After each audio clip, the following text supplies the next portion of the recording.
Welcome to the Common Patriot. I'm glad you're here. Today we're going to be taking a look at fighting from behind concealment or cover. Earlier this year I was able to go down and spend a day training with John Lovell from the Warrior Poet Society, and he was instructing me on how to fight from behind concealment or cover. Standing left, there he is, flag, sees your hip. Don't peek at him, fight him, kill him! Lots of misses and your whole body exposed. Look at that. Okay. There's nothing of you behind cover. Standing right, ready, fight. Much better. Still that leg is out, that femoral artery is being like, kneeling left, ready, fight. Flag, see that? Yep. Immediately fixed it. The three sins of fighting from concealment or cover that John taught me was don't creep, don't flag, and don't expose more of your body than necessary to the target in order to make your shot. We're not going to focus too much on those three things. You can watch the other video. However, what I do want to focus on in this video is how to set up to not do those three things. Now, the first thing we're going to talk about is our footwork, because everything flows from our feet up. Whatever is happening with the rest of our body, it comes from our feet. So it's very fundamental that we have good footwork and approach things in the proper way. Otherwise, we're going to be off balance or maybe even fall over or be leaning out further than we need to be in order to make the shot. Things that we want to think about is, one, we don't want to be too close to our barrier, encroach on that so that we have enough room to manipulate our weapon as we need to. As far as my footwork is concerned, I'm going to be fairly squared up to the target.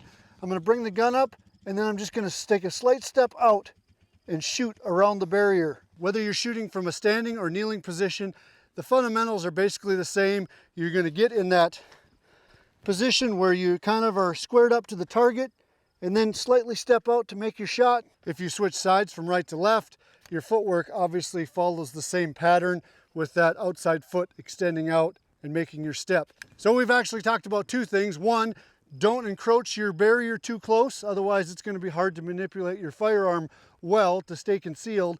And also have a good base so that you can make a small step out to clear your barrier to make your shot. Our third item is to keep the gun square. We want to have it up square and keep it square. We can lean our body, but keep the gun square. That keeps us from potentially shooting our barricade. With that comes item number 4. Don't get your elbow out like this, like a lot of us shoot. If you're not defensive or tactically shooting, that is just fine. There's nothing wrong with that. In fact, that's the most comfortable and probably the best way to shoot. However, in a defensive situation where you're shooting around cover, that is just a big flag that's sticking out past or leading your body movement out, giving the person on the other end the ability to see you and react first. We're up to number 5. When we're setting up to take the shot, gun square, elbows in. We want that gun sitting in the pocket of the shoulder already so that when we make our step, we're able to engage immediately without any extra movement. That's also going to keep the gun from, say, swinging out and being a flag. And then you're going to be ready to shoot, and you're going to put your shots on target much quicker if you're already set up and ready to shoot. Something that I found really interesting while I was training with John was how he talked about being spatially aware, and how a right eye dominant shooter is not as spatially aware of their left side of their body, and vice versa. Left eye dominant shooter is not as spatially aware of their right side of their body.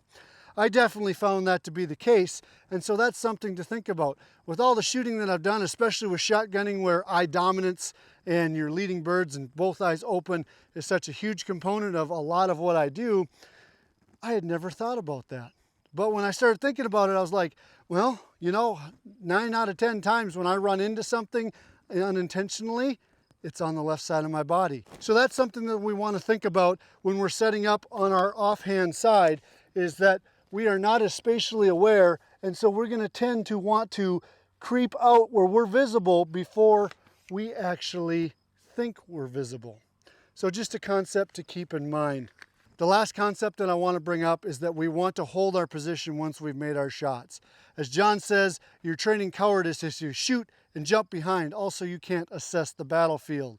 Now, everything is in context. Neutralize a target and somebody else starts shooting at you, obviously might be time to come back into cover. But I think that that's very well placed, that when you engage a target, when you're going to come out from concealment or cover to engage a target in a real life situation, you already are making a guess and a gamble that you have the advantage and you are going to take that target out.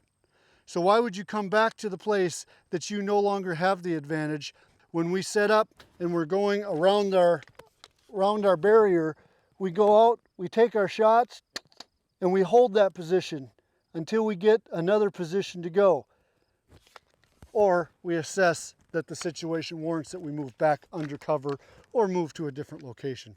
I really wanted to make this video because it really wasn't talked a lot about in the other video, at least not in this type of context. And these are the things that are going to make shooting or fighting from concealment or cover in practice and on the range much more effective, and you're going to have a lot more fun doing it if you get these things right off the bat, and you're going to be farther along in your training a lot quicker.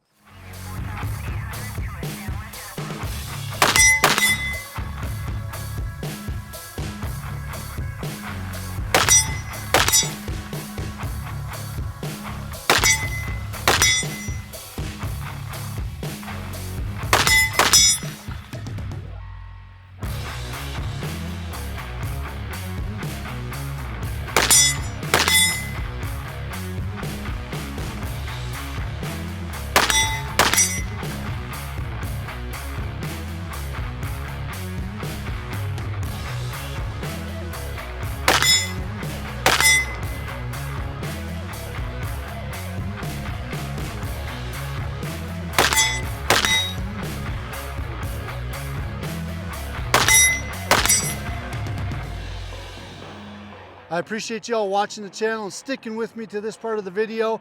If you're not already a Common Patriot subscriber, please subscribe to the channel. And remember, you're a Common Patriot, so be bold, be strong, and don't ever give up. God bless. We'll see you next time.